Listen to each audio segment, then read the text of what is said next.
This is not a character creation video, we've done enough of those. For now. Hey folks, Globku here, and it seems that the 7 Deadly Sins Knights of Britannia game is bringing some light character customization to the table. We already know they're selling pre-order skins, so you'll be able to change the looks of your characters by choosing a different skin, but there is some customization in there that seems to affect gameplay as well. So I decided to look a bit further into it, translate some Japanese into English, and this seems to be the stuff that you can do with the Knights of Britannia characters.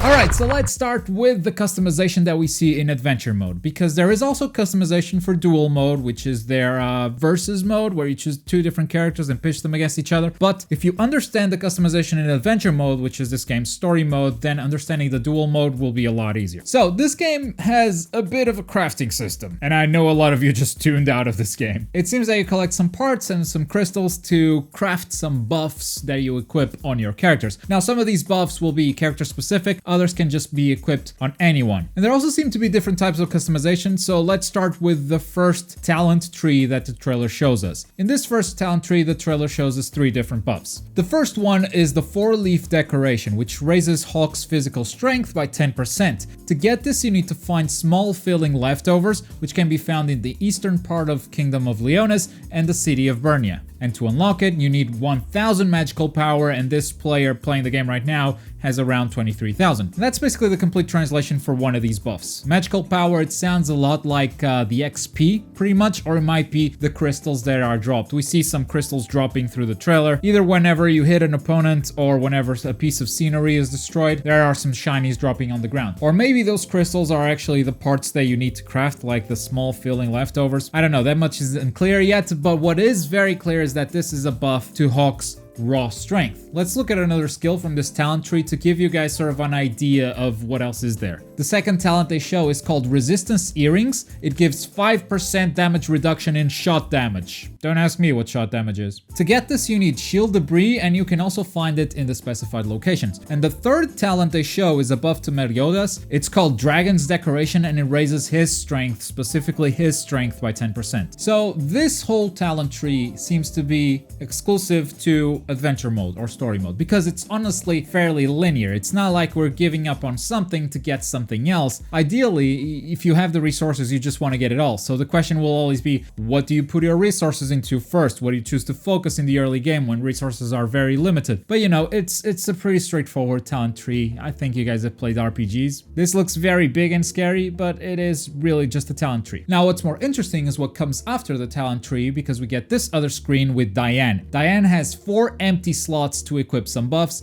and you can see all the buffs on the right side of the screen. And the trailer actually goes over 2 of them. The first one is the Braid Bracelet with Strength, which raises the attack power by 15%, and the second one is the Wise Man's Necklace, which increases the magical recovery speed by 15%. So the other effects, we don't really know what they are, but we can see they're grouped up in groups of 3s, with the same skill showing 3 different ranks represented by 1, 2, or 3 stars. This seems to be how much of a bonus you get, for instance, raising attack power by 5, 10, or 15%. So overall, there are 12 buffs that you can choose, and each one of them has 3 different ranks, and you can choose 3 to equip. So if you want to have 3 attack power buffs, you can totally have that, but they won't all boost you 15%. You'll have diminishing returns. Or if you want to get the most out of each buff, then you have to equip different things. You can't just get attack power, attack power, attack power. And this seems to be the exact same system that we see on duel mode. There are the 3 squares on each character where you can equip magical buffs. And these seem to be the buffs, the exact same buffs that you can equip on duel mode. But in addition to those 3 squares, in adventure mode, your characters have one more slot, which is that hexagon that shows up after the 3 squares. For this hexagon, you can also choose one of 12 buffs, each one coming with 3 different ranks.